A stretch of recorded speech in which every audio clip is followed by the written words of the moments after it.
ॐ शन्नो मित्रः शं वरुणः शन्नो भवत्वर्यमा शन्न इन्द्रो बृहस्पतिः शन्नो विष्णुरुक्रमः नमो ब्रह्मणे नमस्ते वायो प्रत्यक्षं ब्रह्मासि त्वमेव प्रत्यक्षं ब्रह्म वदिष्यामि ऋतं वदिष्यामि सत्यं वदिष्यामि तन्मामवत् तद्वक्तारमवत् अवतु माम् अवतु वक्तारम्। ॐ शान्ति शान्ति।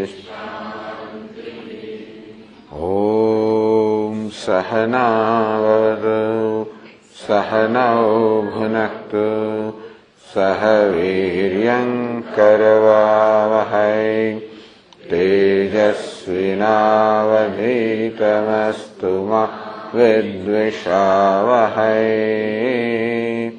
ॐ शान्ति शान्ति शान्तिः। ॐ पूर्णमदः पूर्णमिदं पूर्णात् पूर्णमुदच्यते पूर्णस्य पूर्णमादाय पूर्णमेवावशिष्यते।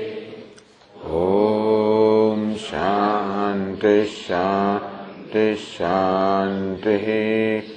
श्रुतिस्मृतिपुराणानाम् आलयं करुणालयं नमामि भगवत्पादं शङ्करं लोकशङ्करं शङ्करं शङ्कराचार्यं केशवं बादरायणं सूत्रभाष्यकृतौ वन्दे भगवन्तौ पुनः पुनः।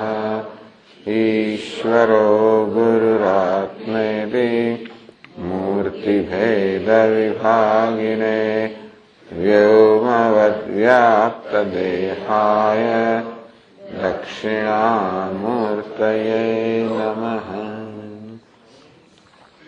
यस्य निःश्वसितं वेदाः यो वेदेभ्योऽखिलं जगत् निर्ममे तमहं वन्दे विद्यातीर्थमहेश्वरम्।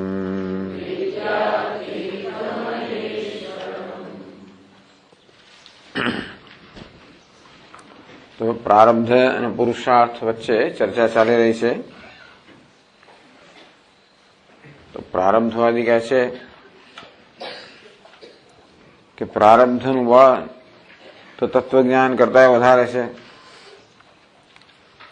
તમારું તત્વજ્ઞાન ભલે ને અજ્ઞાન અજ્ઞાન જનલી ગ્રંથિઓ સંશયો બધા દૂર કરવામાં પ્રવૃત્ત થયું હોય, પરંતુ પ્રારબ્ધ કર્મ જે સુખ દુઃખના ભોગ આપવા પ્રવૃત્ત થયેલું છે એ તત્વજ્ઞાન કરતા પ્રબળ હોવાને કારણે સુખ દુઃખના ભોગ અપાવીને જ રહેશે. તો કે કદાચ એવું હોય તો પણ યોગાભ્યાસરૂપી પ્રબળ જે પ્રયત્ન છે એ પ્રારબ્ધ કરતા પણ વધારે પ્રબળ હોય અને એ રીતે જીવન મુક્તિનું ફળ અપાવી શકે. આ રીતે બે રીતે કહેવામાં આવ્યું કે જો તમે એમ કહેતા હો કે એક તો એ પ્રકારની દલીલ કરવામાં આવી કે ચાલો ભાઈ આ જીવન મુક્તિ સ્વયં પ્રારબ્ધનું જ પરિણામ છે. જીવન મુક્તિ સ્વયં પણ સુખ સ્વરૂપ જ છે, નિરતિશય સુખ સ્વરૂપ છે. પ્રારબ્ધ સુખ દુઃખ જ લાવતું હોય છે, જીવન મુક્તિ પણ સુખ સ્વરૂપ છે.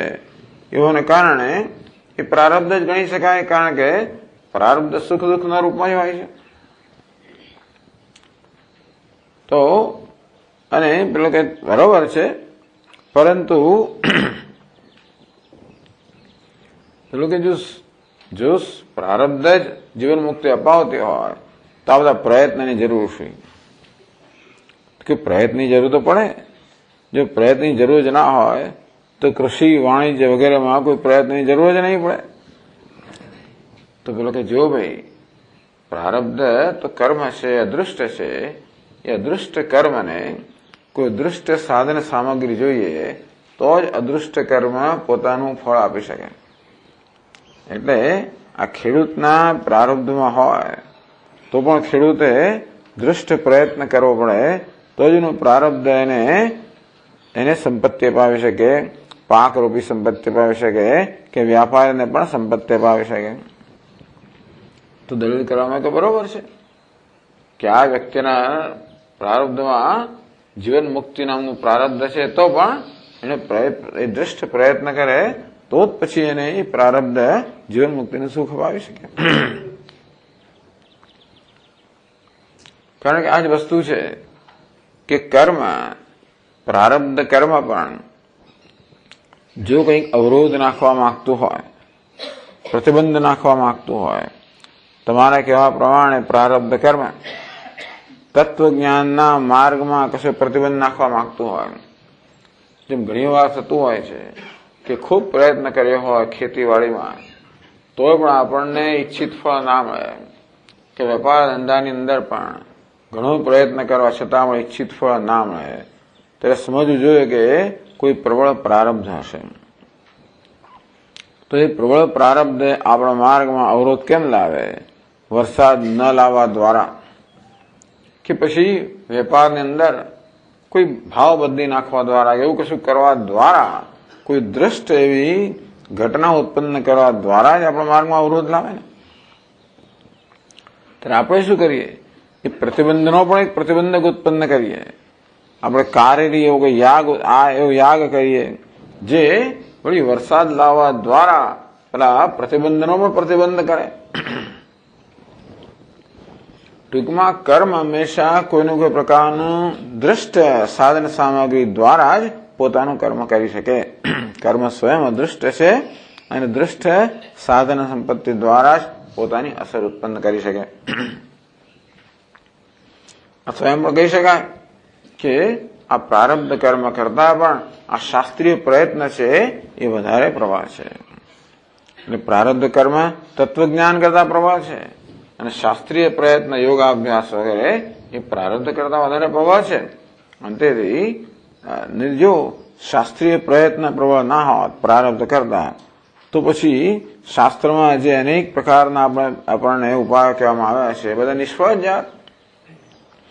પ્રારબ્ધ આપણા જીવનમાં વ્યાધિ લાવે અને વૈદિક શાસ્ત્ર આપણને કહે કે આ પ્રકારનો ઉપાય કરો, એ ઉપાય જો પ્રબળ ના હોત તો કોઈ વ્યાધિ જઈ જ ના શકત.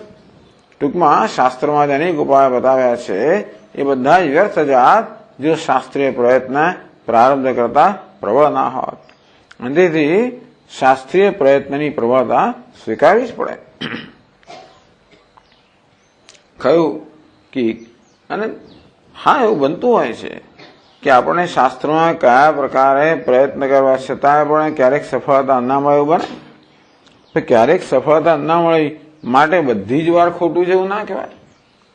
કોઈક દિવસ દવા કરીને રોગ ના મટ્યો મારે દવા હંમેશા ખોટી જેવું ના કહેવાય. ક્યારેક રાજા એ પરાજય પ્રાપ્ત થયો મને કોદડો સેના રાખવી જ નહીં એવું ઓછું છે. નહીં અજીર્ણ ભયાત આહાર પરિત્યાગ, કોઈક દિવસ ખાવાથી અજીર્ણ થયું એટલે ખાવું જ નહીં એવું ઓછું છે. ભિક્ષુક ભયાદ્વાસ થાલ્યન દિશ્રયણમ, કોઈક દડો રસોઈ બનાવી અને ભિખારીઓ આવીને લઈ ગયા એટલે કોઈ દડો રસોઈ જ ન બનાવી ઓછું છે. યુકા ભયાદ્વા પ્રાવરણ પરિત્યાગ હતી, કોઈ દડો કપડા પહેરે જુઓ નીકળી તો કોઈ દડો કપડા જ ના પહેરવા એવું ઓછું છે. એટલે હવે 11મા પાના પર છેલ્લેથી બીજી પંક્તિમાં કહે છે શાસ્ત્રીય પ્રયત્નસ્ય પ્રાબલ્યમ વસિષ્ઠ રામ સંવાદે વિસ્પષ્ટમ અવગમ્યતે सर्वमेवेह हि सदा इत्यारभ्य तदनु तदप्यवमुच्य साधु तिष्ठ इत्यन्तेन ग्रन्थेन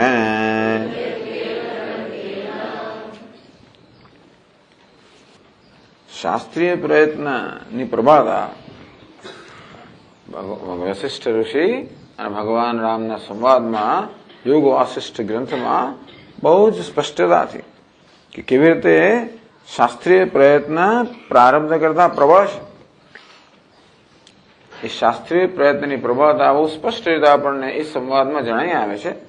એ સંવાદનો પ્રારંભ થયો સર્વમેવે હૈ સદા એ શ્લોકથી શરૂઆત કરીને તદનુ તદપ્યવમુચ્ય સાધુતિષ્ઠ ઇતિ અંતેન ગ્રંથેન એ શ્લોકો જે છે બધા 17 શ્લોકો છે. એ 17 શ્લોકોમાં આ એ સંવાદમાં બહુ સરસ રીતે સ્પષ્ટ રીતે જણાવી આવે છે. એ શ્લોકો કહેવામાં આવ્યા છે.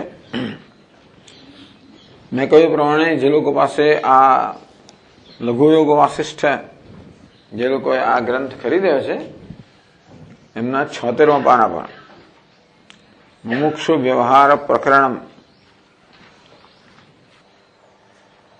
તત્ર આદ્ય શ્લોકેન એટલે મુમુક્ષુએ કેવું વ્યવહાર કરવો એ માટેનું આ પ્રકરણ છે. તત્ર આદ્ય શ્લોકેન દૈવાધીનમ સર્વમ પૌરુષમ વ્યર્થમ અતઃ વિચાર વિષય પ્રયત્ન પરતા ન આશ્રણીયા ઇતિ ઇતર જન શંકાગમમ નિમિત્તીકૃત્ય કોઈક બીજા શંકા કરી હોય કે દૈવાધીનમ સર્વમ પૌરુષમ વ્યર્થમ. દૈવ એટલે પ્રારબ્ધ, બધી વસ્તુ પ્રારબ્ધના અધીન છે માટે પુરુષ પ્રયત્ન વ્યર્થ છે એ કોઈક શંકા કરે. અને તેથી વિચાર વિષય પ્રયત્ન ભરતા ના આશ્રયણીય તો શાસ્ત્રીય વિચાર વગેરે કરવો એવો પ્રયત્ન કરવો જ ના જોઈએ એવી શંકાને નિમિત્ત કરીને એ બધી એનો પરિહાર કરવામાં આવે છે. તો એમાં જે ટીકા છે એના કરતા તો આપણને અહીંયા વધારે સારી ટીકા આપવામાં આવી છે. એટલે ટૂંકમાં જેની પાસે નથી ને એને કશું ગુમાવવાનું નથી એ હું પહેલેથી કહી દઉં તો ચિંતા કરશો નહીં કોઈ. અહીંયા આગળ ગ્રંથકારે દરેક શ્લોકને સમજાવવામાં બહુ સારી ટીકા આપેલી છે. ચાલો આપણે વાંચીએ. વસિષ્ઠ સર્વમેવૈ સદા સંસારે રઘુનંદન સમ્યક પ્રયુક્તાત સર્વેણ પૌરુષાત સમવાપ્યતે સર્વં પુત્રવિત્ત સ્વર્ગલોક બ્રહ્મલોકાદિફલમ પૌરુષમ પુત્રકામેષ્ટિ કૃષિવાણિજ્ય જ્યોતિષ્ઠોમ બ્રહ્મોપાસન લક્ષણ પુરુષ પ્રયત્ન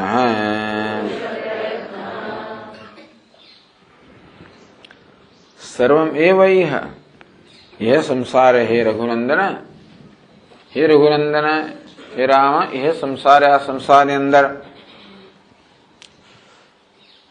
सम्यक प्रयुक्तात् तदि नीचे एक निर्दिष्ट हो जाइए प्रयुक्तात् कि सम्यक प्रयत्नात् એવું પાઠ છે. તો સારી રીતે કરેલા પ્રયત્નથી પૌરુષાત તો સારી રીતે કરેલા પૌરુષાત એટલે પૌરુષ કોને કહેવાય એટલે કે પુરુષ પ્રયત્ન. પૌરુષ એટલે પુરુષ પ્રયત્ન.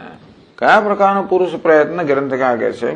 પુત્ર કામ શાસ્ત્રીય પુરુષ પ્રયત્ન કે પછી લૌકિક પુરુષ પ્રયત્ન. આપણે કોઈ શાસ્ત્રીય ધ્યેય હોય તો એ પ્રકારનો પુરુષ પ્રયત્ન, કોઈ લૌકિક ધ્યેય તો એ પ્રકારનો પુરુષ પ્રયત્ન.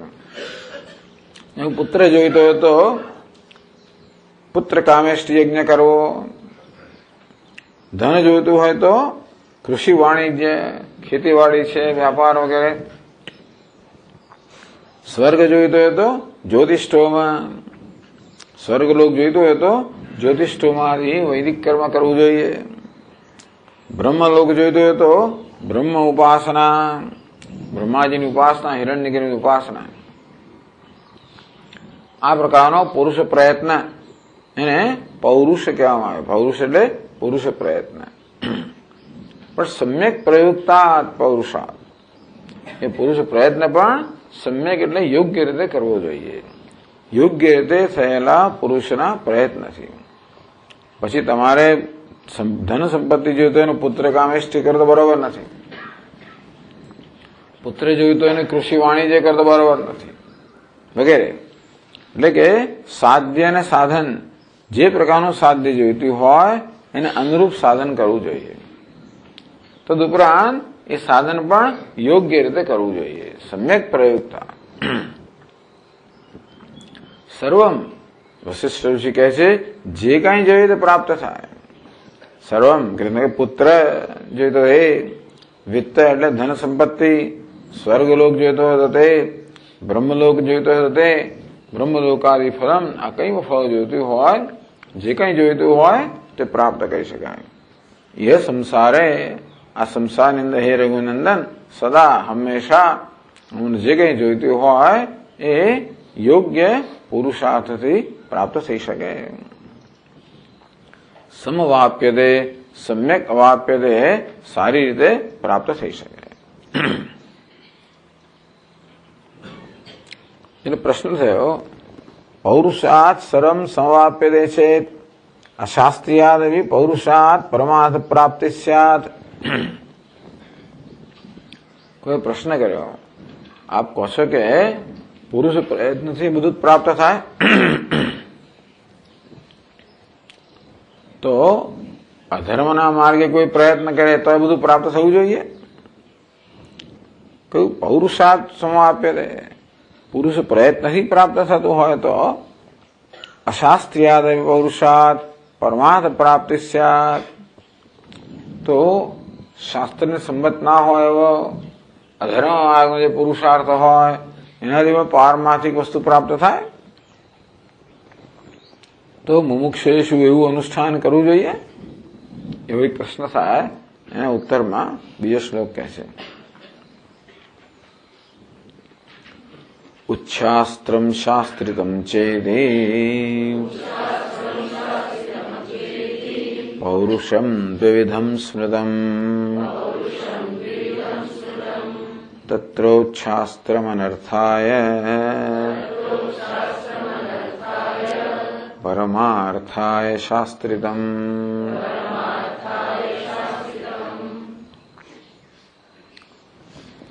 ઉચ્છાસ્ત્રમ શાસ્ત્રિતમ છે. ઉત શાસ્ત્રમ, શાસ્ત્રની બહારનો, શાસ્ત્રનું અતિક્રમણ કરીને રહેલું, એટલે કે શાસ્ત્રની વિરુદ્ધનું એમ કહો. એટલે ગ્રંથ કહે ઉચ્છાસ્ત્રમ પરદ્રવ્ય અપહાર પરસ્ત્રી ગમનાદિ, બીજાનું દ્રવ્ય છીનવી લેવું, પરસ્ત્રી ગમન કરવું, આ બધું શાસ્ત્રને અસંમત, શાસ્ત્રમાં નિષિદ્ધ, શાસ્ત્રમાં જેનો નિષેધ કરવામાં આવ્યો છે એ પ્રકારનો પુરુષાર્થ, એ પ્રકારનું કર્મ. શાસ્ત્રિતમ છે, શાસ્ત્રમાં શાસ્ત્ર સંમત એટલે શાસ્ત્રોક્તમ નિત્ય નૈમિત્તિક અનુષ્ઠાનાદિ. શાસ્ત્રમાં કહ્યું કે રોજ આ પ્રકારે બ્રહ્મ યજ્ઞ કરો, દેવ યજ્ઞ કરો, પિતૃયજ્ઞ કરો, નૃયજ્ઞ કરો, ભૂત યજ્ઞ કરો, પંચમહાયજ્ઞ કરો, યજ્ઞ દાન તપઃ, રોજ યજ્ઞ યાગાદિ કરો, દાન કરો, તપશ્ચર્યા કરો, નિત્ય નૈમિત્તિક કર્મ કરો. આ પ્રકારનું જે છે એ શાસ્ત્રિતમ કે શાસ્ત્રોક્તમ, શાસ્ત્ર સંમત કરવા.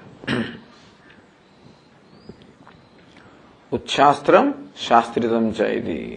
આ પ્રકારે એક તો છે શાસ્ત્ર વિહિત, વિહિતતા શાસ્ત્રમાં જેનો આદેશ આપવામાં આવે છે તે, બીજું છે નિષિદ્ધ, શાસ્ત્રમાં જેનો નિષેધ કરવામાં આવ્યો છે.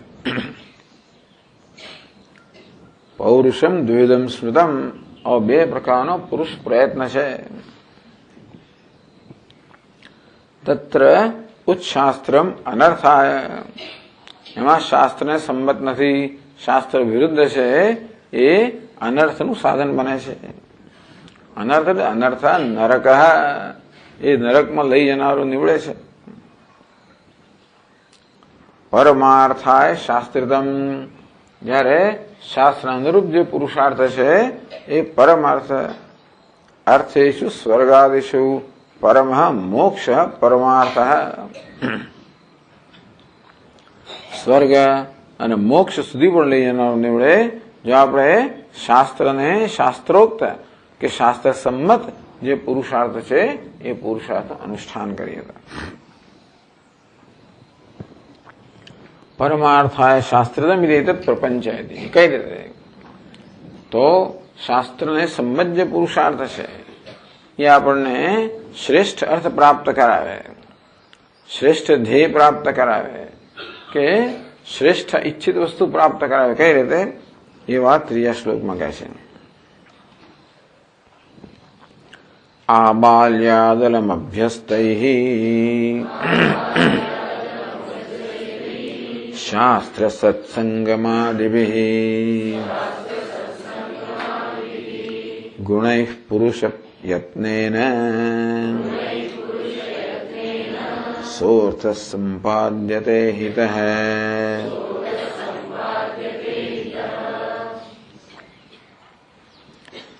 આ બાલ્યાદ અલમ અભ્યસ્તૈઃ શાસ્ત્ર સત્સંગમાદિભિઃ ગુણૈઃ પુરુષયત્નેન સહ અર્થ સંપાદ્યતે હિતઃ. અથવા ત્યાં છે સ્વાર્થ સંપાદ્યતે યતઃ, એવું પણ ત્યાં આગળ પાઠ છે. આ બાલ્યાદ બાળપણથી માંડીને, આ બાલ્યાદ બાળપણથી માંડીને અલમ અભ્યસ્તે, અલમ કે છે સંપૂર્ણમ, તો એ પણ વાંચીએ આપણે. અલમ સંપૂર્ણમ સમ્યક ઇત્યર્થઃ ગુણૈઃ યુક્તેન ઇતિ અધ્યાહારઃ હિતઃ શ્રેયોરૂપઃ. ગુણૈઃ યુક્તેન એટલે અધ્યાહાર. તો બીજી પંક્તિમાં ગુણૈઃ શબ્દ છે ને, ત્યાં એક યુક્તેન એવું ઉમેરવાનું, મનમાં ઉમેરવાનું. એટલે એવું બોલવાનું નહીં શ્લોકમાં પણ, તો જ અર્થ પૂરો થાય. યુક્તેન અધ્યાહાર. ગુણૈઃ યુક્તેન પુરુષયત્નેન સહ અર્થ હિતઃ સંપાદ્યતે. તો આ બાલ્યાત અલમ, અલમ એટલે સંપૂર્ણમ સમ્યક, સારી રીતે, પૂરેપૂરો. અલમ અભ્યસ્તૈઃ બાળપણથી સારી રીતે પૂરેપૂરો જ અભ્યાસ કર્યો હોય. શેનો? શાસ્ત્ર સત્સંગમાદિભિઃ, શાસ્ત્ર અભ્યાસ હોય, સત્સંગનો સાહિત્ય અભ્યાસ કરેલો હોય બાળપણથી. ગુણૈઃ યુક્તૈઃ, તો તેથી સદગુણનો અભ્યાસ કર્યો હોય, એટલે શાસ્ત્રને કારણે, સત્સંગને કારણે જે સદગુણો પ્રાપ્ત થયા હોય એનાથી યુક્ત જે પુરુષ પ્રયત્ન હોય. પુરુષ પ્રયત્ન હોવો જોઈએ. પુરુષ પ્રયત્ન શેનાથી યુક્ત હોવો જોઈએ? પુરુષ પ્રયત્નમાં સાથે સાથે શું હોવું જોઈએ? તો બાળપણથી આપણને શાસ્ત્રનો પણ સત્સંગ સંગ થયો હોય અને સત્પુરુષનો પણ સંગ થયો હોય.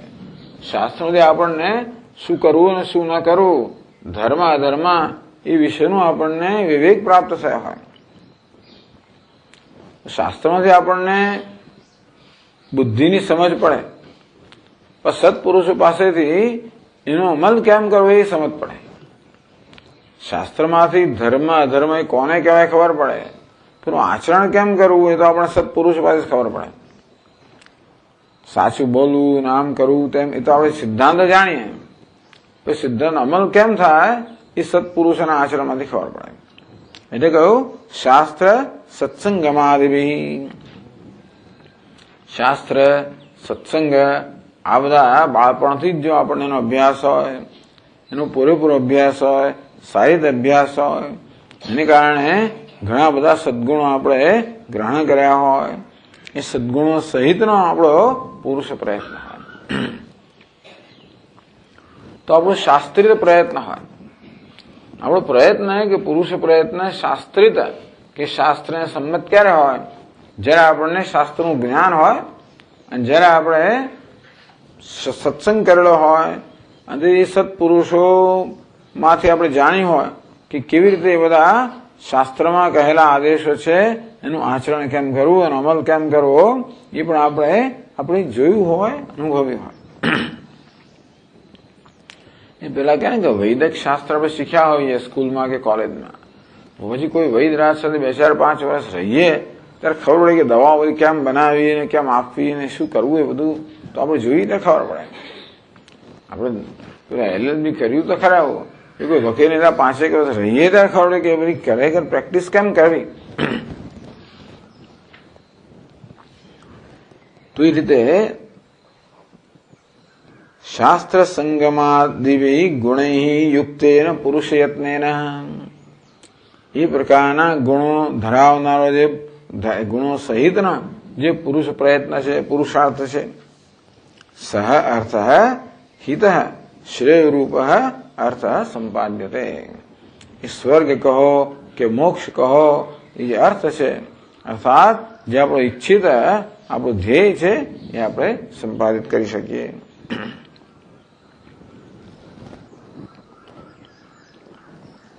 વાસના પારતંત્ર્યાત સ્વાતંત્ર્ય પ્રવૃત્ત્યા સ્વાર્થ સંપ્રાપ્તુમ ન શક્યતે ઇતિ આક્ષેપતિ. હવે જયારે કહેવામાં આવ્યું કે તમારે આ રીતે શાસ્ત્રને અનુરૂપ પ્રયત્ન કરવો જોઈએ, તો કે છે વાસના પારતંત્ર્યાત, પરંતુ સ્વતંત્રતા ક્યાં છે? ઘણું હું જાણતો હોઉં કે સાચું શું છે, છતાં પણ એ સાચું કરવાની સ્વતંત્રતા મારામાં નથી. વાસના પારતંત્ર્યાત, મારી વાસના એવી પ્રબળ હોય છે કે હું વાસના પરતંત્ર હોઉં છું અને વાસનાઓ મારી પાસે વર્તન કરાવતી હોય છે. સ્વતંત્ર પ્રવૃત્ત્યા સ્વાર્થ સંપ્રાપ્તુમ ન શક્યતે. મારો સ્વાર્થ અર્થાત જે એટલે સ્વાર્થ સંપ્રાપ્યતે યત, એમ એવો પણ પાઠ છે. સ્વાર્થ એટલે ઈચ્છિત અર્થ. તો ઈચ્છિત ધ્યેય હું ક્યારે પ્રાપ્ત કરી શકું? જ્યારે ધ્યેયની પ્રાપ્તિમાં સ્વતંત્ર હોઉં ત્યારે. સ્વતંત્રતા નથી, મારી વાસનાઓ જ મને પ્રેરે છે, મને ફરજ પાડે છે અને બળજબરીથી જ મને ફરજ પાડે છે. અર્જુન કહે ને જેવી રીતે અસકેન પ્રયુક્તોયમ પાપમ ચરતિ પુરુષ અનિચ્છિન્ન વિવાર્ષણેય બલાદેવ નિયોજિત. કોનાથી પ્રયુક્ત થઈને આ માણસ પાપનું આચરણ કરે છે?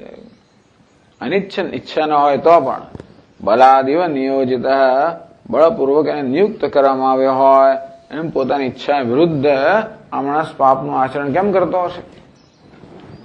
એવો પ્રશ્ન પૂછવામાં આવ્યો કે વાસનાથી પરતંત્ર હોવાને કારણે માણસ સ્વતંત્રતા નથી, તેથી એ સ્વતંત્રતાથી પોતાનું ધ્યેય જે છે એ ધ્યેય સિદ્ધ કરી શકતો નથી. અને તેથી આપ કહો છો એ શક્ય કેવી રીતે બને? એ તો પ્રશ્ન કરે છે. તો આગળ કહે છે શ્રીરામ પ્રાક્તનમ વાસના જાલમ નિયોજયતિ મામ યથા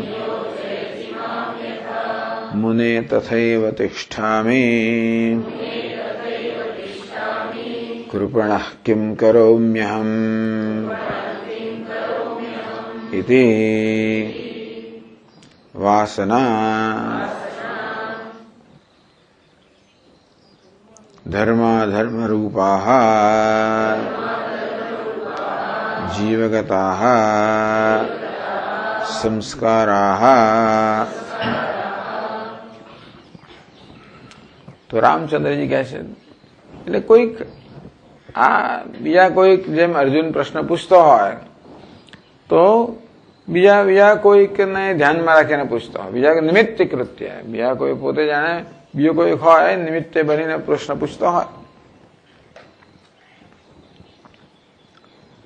પ્રાક્તનમ વાસનાજાલમ, પહેલાની વાસનાની જે જાળ છે. વાસના ધર્માધર રૂપા જીવગતા સંસ્કારા, દરેક મનુષ્ય પૂર્વના સંસ્કાર લઈને જન્મતા હોય છે. ધર્મ અધર રૂપા, ટૂંકમાં અમુક પ્રકારના વલણ લઈને જન્મતા હોય છે. આપણે વલણ એટલે અમુક સંજોગોમાં આપણે અમુક પ્રકારે વર્તીએ જ, અમુક સંજોગો હોવા થાય અમુક પ્રકારે વર્તીએ જ. જેવી રીતે પેલો દીવાની જ્યોત જુએ એટલે પતંગો ઝંપલાવે છે, એ વલણ સ્વભાવ જ છે. એને વાસના કહેવાય. વિચાર કર્યા વગર જ ઝંપલાવે. તેવી રીતે માણસ વિચાર કર્યા વગર જયારે વર્તન કરે, એ પ્રકારની પ્રબળ એવો એક સ્વભાવ હોય, પ્રબળ ટેવ હોય કે વલણ હોય. તેથી એ પ્રકારના સંજોગો ઉભા થાય વિચાર કર્યા વગર જ વર્તન કરે. હવે દરેક માણસ આવી રીતે એવી પ્રબળ વલણો, જેને વાસના કહેવાય છે, લઈને આવેલા હોય છે. અને તેથી એ વાસનાઓ કહો, વલણો કહો, સંસ્કાર કહો, એના વર્તનનું સંચાલન કરતા હોય છે. ક્યારેક આપણે જોઈ શકીએ કે આ થઈ રહ્યું છે, પણ ઘણી વાર તો એવું એ પ્રબળ સંચાલન હોય છે કે આપણે એનું નિવારણ કરી શકતા નથી હોતા. અનિચ્છન્ન વિવાર્ષણેય બલાદેવ નિયોજિતા, ક્રોધ ભભૂકી રહ્યો છે, આ થઈ રહ્યું છે, આપણે જોઈએ, છતાં પણ આપણે એને કાબુમાં લઈ શકતા નથી, નિવારણ કરી શકતા નથી. એટલે આ રીતે આવા, કારણ કે પૂર્વમાં જે પ્રકારના કર્મ આપણે કર્યા હશે, આ મનનો એક સ્વભાવ છે કે એક વસ્તુ વારંવાર કરવામાં આવે તો ધીમે ધીમે પછી એક ટેવ પડી જાય.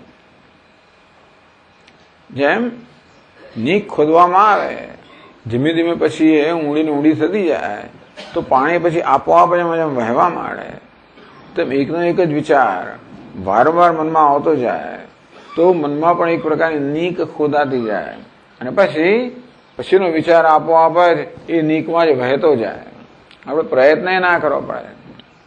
આપણે જાણીએ છીએ કે આપણા મનમાં કશીક વસ્તુ એકવાર પ્રભાવ પાડ્યો, કોઈક પ્રસંગ બન્યો, કોઈ કંઈ કહી ગયું, કંઈક બન્યું જેની જેનો આપણા મનમાં પ્રભાવ પડ્યો, વિચાર એક વાર આવ્યો, બીજી વાર આવ્યો, ત્રીજી વાર આવ્યો,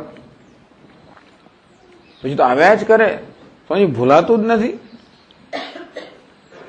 એની વસ્તુમાં જ અને વધારે ઊંડી થતી જાય તો સતત વિચારમાં પ્રવાહ એ જ નીકમાં ચાલ્યા જ કરે.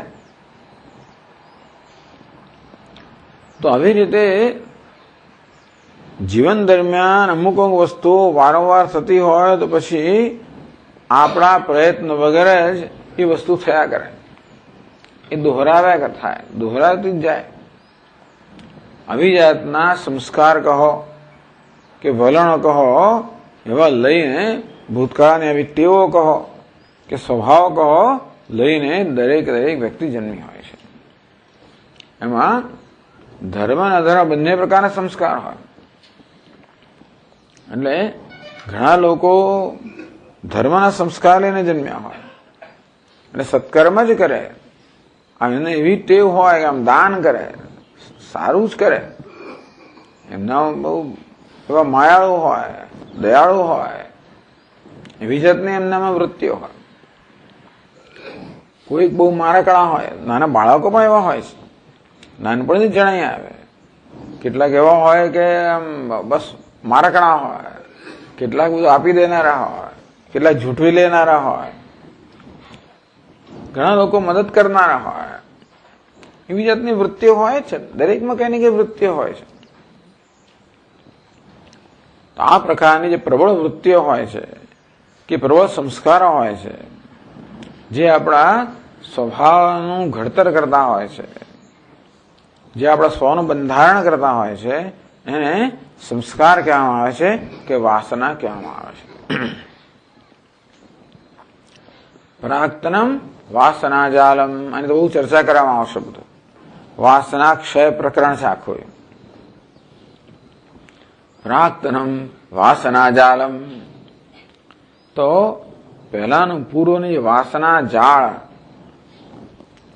આ વાસનાની જાળરૂપી જાળમાં મનુષ્ય ફસાયેલો છે. નિયોજયતિ મામ યથા, જેમ દુર્યોધન પણ કહે છે ને, કેનાપી દેવેન હૃદય સ્થિતેન યથા નિયુક્તોસ્મિ તથા કરોમિ. કોઈક દેવ કે અસુર મારા હૃદયમાં બેઠેલો છે, એ જે પ્રકારે મને પ્રેરે છે એ પ્રકારે કરું છું. જાનામિ ધર્મમ ન છે મે, જાનામિ ધર્મમ ન છે મે પ્રવૃત્તિ, જાનામિ અધર્મમ ન છે મે નિવૃત્તિ. ધર્મ શું છે હું જાણું છું, હું કરી શકતો નથી. અધર્મ શું છે જાણું છું, પણ છોડી શકતો નથી. અસહાય છું. આમ અહીં પણ અસહાયતા વ્યક્ત કરવામાં આવે છે. વાસના ધર્માધાર રૂપા જીવગતા સંસ્કારા. અમુક સંજોગોમાં એટલે અમુક જાતનો ભય હોય, ઘણી વાર બધા ભયથી પ્રેરાઈને વસ્તુઓ કરવામાં આવતી હોય. ભયથી પ્રેરણા માણસ આક્રમક બની જતો હોય, ઘણી વાર થતો હોય. તો એટલે આપણે તો એમ માનીએ કે પૂર્વ જન્મના આ બધા સંસ્કાર છે. અત્યારના મનોવૈજ્ઞાનિકો માને કે બાળપણના બધા સંસ્કાર છે. બાળક ઉછરે ત્યારથી આ બધા સંસ્કાર ન પડતા હોય છે. એ લોકો પૂર્વજન્મ માનતા નથી હોતા. એ લોકો એમ માને કે આ બધા સંસ્કાર બાળકના મનમાં આ જન્મમાં જ પડતા હોય છે. રામચંદ્રજી કહે છે કે પ્રાક્તનમ વાસનાજાલમ નિયોજયતિ મામ યથા. પૂર્વની વાસનાજાળ મને જેમ દોરે છે, મુને તથૈવ તિષ્ઠામિ. હે મુનિ, તે પ્રકારે હું રહું છું, તે પ્રકારે વર્તન કરું છું. કૃપણ કિમ કરોમિ અહમ. હું તો કૃપણ છું, એ તો કંગાળ છું, દીન છું. કંગાળ કરતા દીન છું, અસહાય છું. હું કેવું છું? અસહાય છું, દીન છું, હીન છું. કિમ કરોમ્યહમ, હું શું કરી શકવાનો હતો? એટલે અહીંયા કહેવામાં આવે છે કે હું ખરેખર તો અસહાય છું. આ જયારે પુરુષ પ્રયત્નની વાત કરવામાં આવે ને, પુરુષાર્થની વાત કરવામાં આવે, વાત તો બરોબર છે. ચલો ઉભો થા, તસ્માદ ઉત્તિષ્ઠ કાઉન્તે યુદ્ધાય કૃત નિશ્ચય. હે કાઉન્તે ઉત્તિષ્ઠ, યુદ્ધમાં કૃત નિશ્ચય થઈને ઉત્તિષ્ઠ. આ તને શોભતું નથી? ક્લૈબ્યમાસ્મગઃ પાર્થ નહીં તત્વયો વદ્યતે ક્ષુદ્રમ હૃદય દૌર્બલ્યમ ત્યક્તોત્તિષ્ઠ પરંતપ. ભગવાન કહ્યું તો ખરું, કથમ ભીષ્મહમ સંખ્યે દ્રોણમ ચ મધુસૂદન. ભગવાન, હું ભીષ્મને દ્રોણ પર હું બાણની વર્ષા કેમ કરી શકું? અર્જુન અસહાય છે. એના હૃદયમાં જે શોક છે, મોહ છે, વિષાદ છે, એને યુદ્ધ કરવા દે એમ જ નથી. એ પોતે યુદ્ધ કરવા આવ્યો હતો, એનામાં શૂરવીરતા છે જ, પરંતુ શોક, મોહ, વિષાદ છે એ એના માટે અવરોધરૂપ છે. ભગવાને અવરોધ દૂર કરવાનો છે. તેવી રીતે દરેકના હૃદયની અંદર અવરોધ છે, જેને અસહાયતા કહો, દીનતા કહો, કૃપણતા કહો. તે આધ્યાત્મિક કૃપણતા, કાર્પણ્ય દોષોપહત સ્વભાવ, એટલે કે કૃપણ કિમ કરોમ્યહમ. કાર્પણ્ય દોષોપહત સ્વભાવ. આ કૃપણતાના દોષથી મારો સ્વભાવ તિરસ્કૃત થયેલો છે. તો આ પ્રકારે આ પુરુષાર્થ, પુરુષગત પ્રયત્ન કરવામાં માણસના સંસ્કારો કે વાસનાઓ જે છે એ અવરોધરૂપ થતી હોય છે. એને પ્રારબ્ધ કહો. આ પ્રારબ્ધ કહી શકાય. પૂર્વના કર્મ જે છે એ આપણા સંસ્કાર કહો, આપણા સ્વભાવનું સંચાલન કરતા હોય એને પ્રારબ્ધ કહી શકાય. એટલે વશિષ્ઠ ઋષિ ઉત્તર આપે છે. વશિષ્ઠ અતએવ હિ રામ શ્રેયઃ પ્રાપ્નોષિ શાશ્વતમ સ્વપ્રયત્નોપનીતેન પૌરુષેણૈવ નાન્યથા.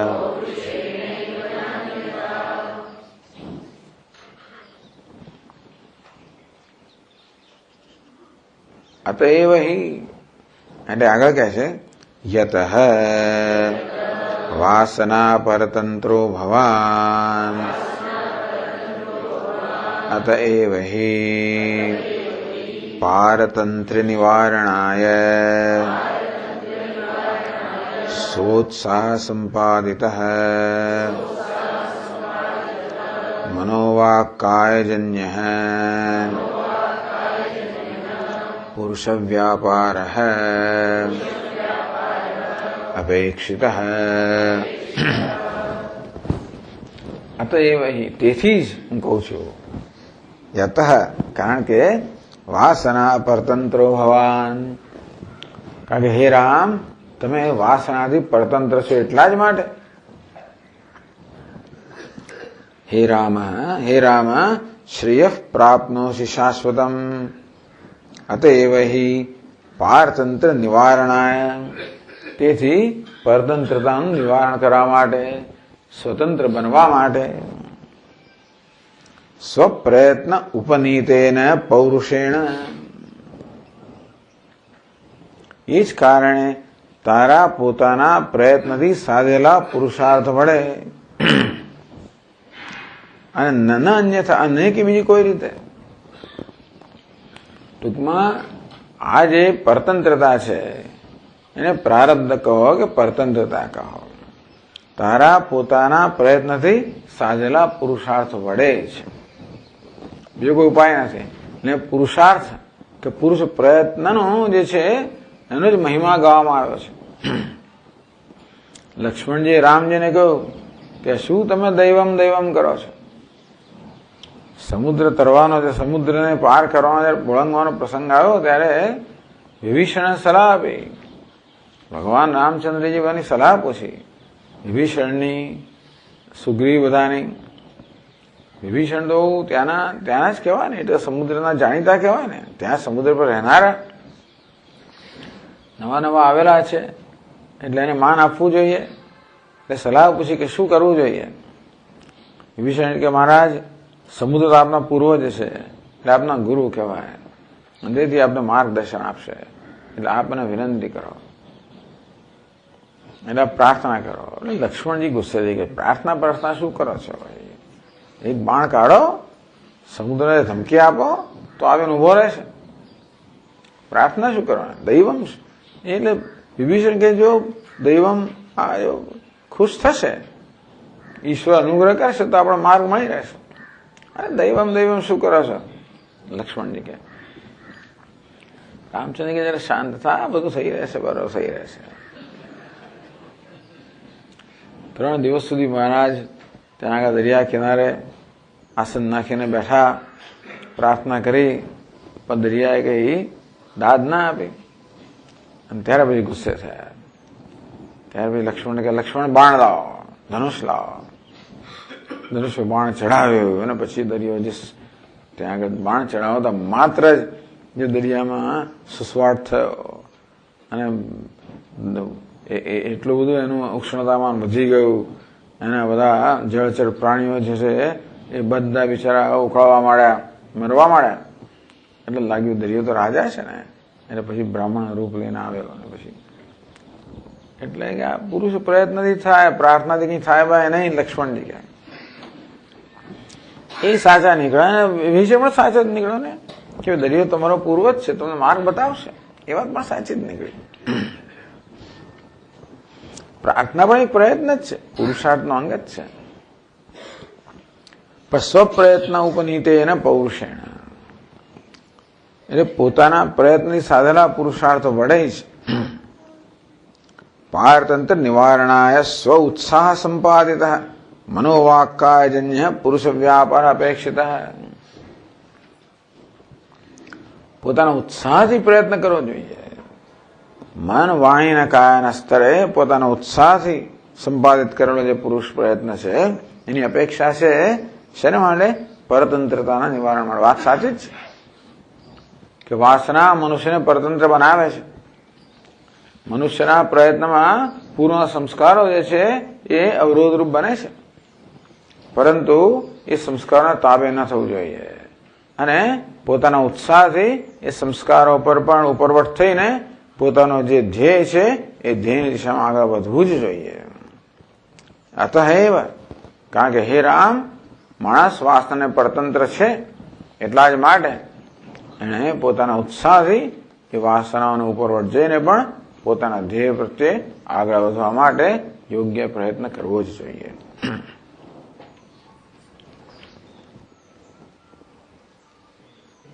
અહીં તો અતએવ પ્રાક્તન વાસનાયા અનિયોજ્યત્વાદેવ એવું કહે.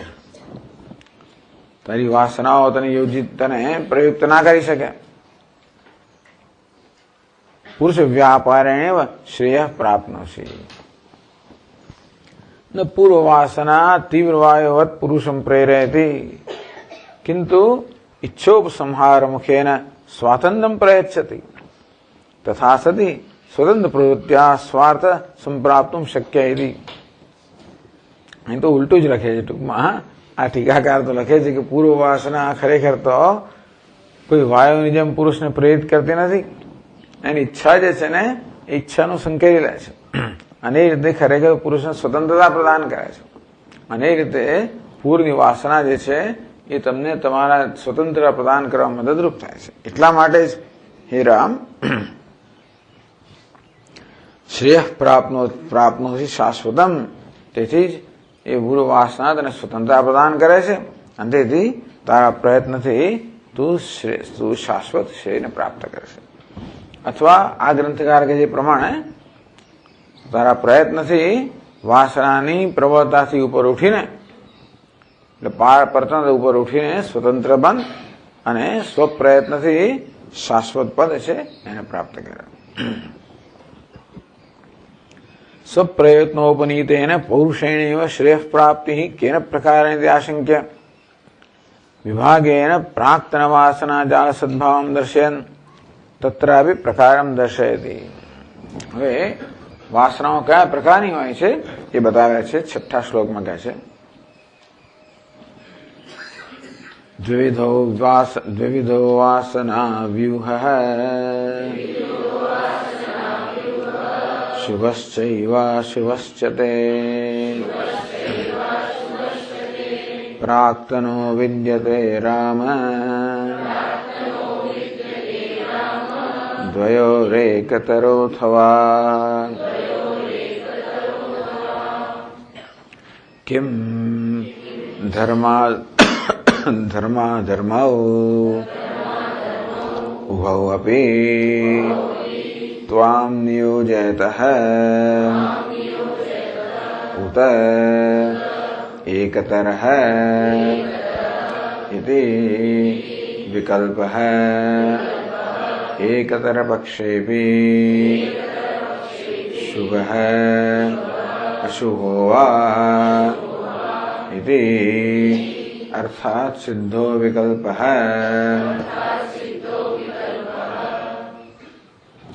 દ્વિવિધો વાસના વ્યુહ. વાસનામાં 2 પ્રકારની હોય છે. શુભશ્ચૈવ અશુભશ્ચ તે. વાસના ખરાબ જ એવું નથી હોતું. ધર્મ અને ધર્મ બંનેની વાસના હોય. શુભ વાસના પણ હોય, અશુભ વાસના પણ હોય. પ્રાક્તનો વિદ્યતે રામ. હે રામ, પૂર્વની વાસનાઓ 2 પ્રકારની હોય, શુભ વાસના અને અશુભ વાસના. જ્યારે હે રામ તમે કહો છો કે પૂર્વની વાસનાઓ મામ પ્રાક્તનમ વાસના જાલમ નિયોજયતિ મામ યથા. પૂર્વની વાસના જાળ છે મારું નિયોજન કરે છે, મને નિયુક્ત કરે છે અને એ પ્રકારે હું વર્તું છું. તો કિમ ધર્માધર્મો ઉભો વિત્વામ નિયોજયત. તો એ રામ, શું ધર્મ અધર્મ બંને તમને નિયુક્ત કરે છે? અર્થાત બંને તમારું નિયંત્રણ કરે છે? તો એક તરહ કે ધર્મ અને ધર્મ બંનેમાંથી કોઈ એક તમને નિયંત્રણ કરે છે કે બંને તમારું નિયંત્રણ કરે છે? ઇતિ વિકલ્પ. આ વિકલ્પ છે. એટલે બે પ્રશ્નો છે, બેમાંથી એક કે શું ધર્મ તમારું નિયંત્રણ કરે છે, ધાર્મિક વાસનાઓ શુભ વાસનાઓ નિયંત્રણ કરે છે કે શુભ વાસનાઓ? કારણ કે આ બંને પ્રકારની વાસનાઓ હોય છે. ચાલો, બંનેમાંથી એક પ્રકારની વાસનાઓ નિયંત્રણ કરતી હોય તો એકતર પક્ષે બી શુભ અશુભો વા, તો શુભ વાસના વ્યૂહ નિયંત્રણ કરે છે કે અશુભ વાસના વ્યૂહ નિયંત્રણ કરે છે? इति अर्थात सिद्धो विकल्प है तो कहूं प्राक्तनो विद्यते राम द्वयो एकतरः अथवा. આ બંનેમાંથી કોઈ પણ એક જે છે એ નિયંત્રણ કરતો હોય છે શુભ વાસના કે અશુભ વાસના. બેમાંથી એક પ્રબળ હોય. દરેક વ્યક્તિ શુભ વાસના અને અશુભ વાસના બંને લઈને આવેલી હોય છે, અને કોઈ પણ એક સમયે બેમાંથી એક પ્રકારની વાસના સામાન્ય રીતે એનું નિયંત્રણ કરતી હોય. પણ એમ કહી શકાય કે એક વ્યક્તિમાં શુભ વાસનાની પ્રબળતા હોય કે અશુભ વાસનાની પ્રબળતા હોય. સામાન્ય રીતે કોઈ વ્યક્તિ શુભ વાસનાથી પ્રેરિત થતી હોય કે અશુભ વાસનાથી. એટલે કહે છે વાસનૌઘેન શુદ્ધેન તત્ર ચેદપનીયસે તત્ક્રમેણાશુતેનૈવ પદમ પ્રાપ્સ્યસि શાશ્વતમ તત્ર તેષુ પક્ષેષુ તત તર્હિ તેનૈવ ક્રમેણ શુભવાસના પ્રાપિતેનૈવ આચરણેન પ્રયત્નાંતર નિરપેક્ષેણ શાશ્વતમ પદમ મોક્ષમ.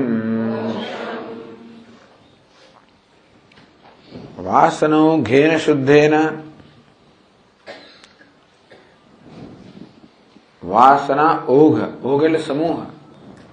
વાસના ઓઘેન શુદ્ધેન, શુદ્ધ વાસના સમૂહથી તત્ર ચેત અપનીયસે. હે રામ, જો શુદ્ધ વાસનાના સમૂહથી તમે દોરાઈ રહ્યા હો, તત્ક્રમેણાશુ તેનૈવ પદમ પ્રાપ્સ્યસી, તો ચિંતા નથી, એ વાસનાઓ તમને શ્રેષ્ઠ પદ પ્રાપ્ત કરાવશે. જો શુભ વાસનાઓ લઈને જન્મ્યા છો તો એ વાસનાઓના બળથી ઉત્તમ પદ પ્રાપ્ત થશે. તત્ર એટલે તેષુ પક્ષેષુ, આ બે પક્ષ છે. શુભ વાસનાઓનો સમૂહ લઈને જન્મ્યા હો કે અશુભ વાસનાઓનો સમૂહ લઈને જન્મ્યા હો, તમામ. તત એ બીજી પંક્તિમાં તત ક્રમેણ, તત એટલે તર્હિ, તેનૈવ ક્રમેણ એટલે શું? શુભ વાસના પ્રાપિતેનૈવ આચરણેન. આ શુભ વાસનાઓ છે સદત શુભ આચરણ કરાવશે. શુભ વાસના એટલે સાચું બોલાવશે. શુભ વાસના કોને કહેવાય? અમાનિત્વમ, અદંભિત્વમ, અહિંસા, શાંતિ, આ બધા સદગુણો. અદ્વેષ્ટા, સર્વભૂતાનાં, મૈત્ર, કરુણ, આ બધા સદગુણો. આ બધી શુભ વાસનાઓ છે. અહિંસા, સત્યમ, અક્રોધ, શાંતિ વગેરે. આર્જવમ, અપૈશુનમ. તો ઘણા લોકો આવો સ્વભાવને જન્મ્યા હોય છે. કોઈને આપણે ટીકા કરીએ તો કે ભાઈ ટીકા ના કરશો, કોઈ ચાળી ખાતો કે ચાળી નહીં ખાવાની, એવું જ એને એવું જ જાતનું શું છે? જુઠ્ઠું શું કામ બોલો છો? નિંદા શું કામ કરો છો? ગુસ્સે શું કામ થાવ છે? અને આપણે ગુસ્સે તો એને એની આંખમાં આંસુ આવી જાય. એટલે ઘણા લોકો એવા કુમળ હોય છે કે પેલાને કઈ થાય, પેલો કઈ ગુસ્સે તો એને અહીંયા આંખોમાં આંસુ આવી જાય. એવી કોમળતા લઈને જન્મ્યા હોય છે. એટલે એવું હોય છે. એ લોકો મનમાં કઈક તો ખરાબ કરવાનો જન્મે જ ને, એટલે એમને તો એવું સારું કરવાની જ પ્રેરણા જન્મે. આવી શુભ વાસનાઓનો સમૂહ લઈને જન્મ્યા હોય એટલે આપોઆપ જ એમના મનમાં શુભ કર્મ કરવાની પ્રેરણા જન્મે. એટલે શું થાય કે એમની જે શુભ સંપત્તિ છે એમાં વધારો થતો જ જાય. એને કારણે એમનો પુણ્યકર્મ વધારે થતો જાય, અંતઃકરણ શુદ્ધિમાં વધારો થતો જાય, ઈશ્વરની અનુગ્રહમાં વધારો થતો જાય, અને આ રીતે એમની આધ્યાત્મિક ઉન્નતિમાં વૃદ્ધિ થતી જ જાય. તેનૈવ ક્રમેણ શુભવાસના પ્રાપિતેનૈવ આચરણેન. શુભ વાસનાની પાસે એવી રીતે સદાચાર એમ પાસે ઉત્તમ આચરણ કરાવે એ આચરણથી પ્રયત્નાંતર નિરપેક્ષેણ એમણે સ્વતંત્ર કોઈ પ્રયત્ન કરવો જ ના પડે. એમને પોતે સંકલ્પ ના કરવો પડે કે મારે આમ કરું આમ ના કરું. એમની વાસનાઓ હોય, એમના સંસ્કાર હોય, એમનું જે વલણ છે એમની પાસે શુભ આચરણ કરાવે. એટલે કે આ પ્રયત્ન ક્યારે કરવો પડે? પેલું અશુભ આચરણ કરવાની એક એવી જાતનું એવી વલણ હોય તો એને ઉપરવટ જઈને આપણે શુભ આચરણ કરવા માટે સંકલ્પ કરવો પડે. આમ કરીશ, આમ નહીં કરો. પણ પેલું જ કરવાનું જયારે એટલે માણસ ઉપવાસ કરવાનું જ દરેક એવી વાસના હોય તો પછી એવો સંકલ્પ કરવાની જરૂર જ નથી. ઘણા લોકોને બસ નવરાત્રી આવી એટલે એવું જ શું છે, શું કરવાનું? બસ હું તો ફ્રૂટ જ ખાઈશ, ખાલી દૂધ જ પીશ, એમ જ આનંદ. એમાં એને કોઈ દુઃખ નથી. એમાં એને બસ સવારે એક પેલું પાઉચ પી લું, સાંજે એક પાઉચ પી લું, આનંદ છે. એમને એવું લાગે જ નહીં કે હું કશું કરી રહ્યો છું. કશું જ લાગે જ નહીં, મજા છે. એટલે આપણે તો એવું કરવાનું હોય તો પેલા મહિનાથી ચિંતા થાય કે અરે આ નવરાત્રી આવે છે અને શું થશે ને શું નહીં થાય ને ક્યારે પૂરી થશે. આખી મહિનો ફ્રૂટ ખાવા કશી ચિંતા જ નથી. બસ આરામથી રોજ સવારે એક કેળું ખાઈ લઉં છું, એક કેળું દૂધ જરા પતી ગયું, કઈ ચિંતા નથી. એટલે ઘણા લોકોને આવું હોતું નહીં ચિંતા. એટલે એક મહિનો એ બધા ફ્રૂટ ખાઈ રહ્યો કશું જ નથી. ત્યારે લોકોને એક 9 દિવસ સુરણ ખબર રે બાપરે બાપ. એમાં મીઠું નાખવાનું, પેલું નાખવાનું, તળવાનું, પેલું કરવાનું, ઢીકણું કરવાનું, કેટલી માથાકૂટ બધી. એટલે કહેવાનો ભાવ એ છે કે અમુક લોકો વસ્તુ લઈને આવ્યા હોય છે. ઉપવાસ એમના માટે કશું જ નથી, વ્રત કંઈ જ નથી, પેલું અનુષ્ઠાન કંઈ જ નથી. નવરાત્રિમાં 1.25 લાખ જપ કરે કંઈ જ નથી. રોજ 9 કલાક બેસી ગયા, ગાયત્રીના આટલા જપ કર્યા. પેલાને 5 માળા કરવાની આવે તો આ થયું ને પેલું થયું, કમર દુખીને ફલાણ થયું, કેટલી બધી મુશ્કેલી થાય. એટલે આ પ્રકારે જે શુભ સંપત્તિ લઈને આવેલા છે એમને પોતે કઈ વિશેષ પ્રયત્ન કરવો જ ના પડે, તો સ્વભાવ જ એમને એ પ્રકારના આચરણમાં દોરે. એ રીતે એમની તો સંપત્તિ વધતી જ જાય. એટલે શુભ વાસના પ્રાપિત નૈવ આચરણ, નહીં તો બીજા તો સ્વ ઉત્સાહ સંપાદિતો મનોવાક્કાયજન્ય પુરુષ વ્યાપાર અપેક્ષિત. જ્યાં આગળ પેલી વાસના હોય ત્યાં આગળ ઉત્સાહપૂર્વક મન વાણી અને કર્મનો, મને વાણીને શરીરથી થતો જે કર્મ જે છે ઉત્સાહપૂર્વક કરવું જોઈએ. તો તત્ક્રમેણાસુ તેનૈવ પદમ પ્રાપ્સ્યતિ શાશ્વતમ. એ જ ક્રમથી, એ આચરણથી શાશ્વત પદને પ્રાપ્ત કરે છે. શાશ્વતમ પદમ મોક્ષમ, તે જ ક્રમે તો જટ શાશ્વત પદ પામશે.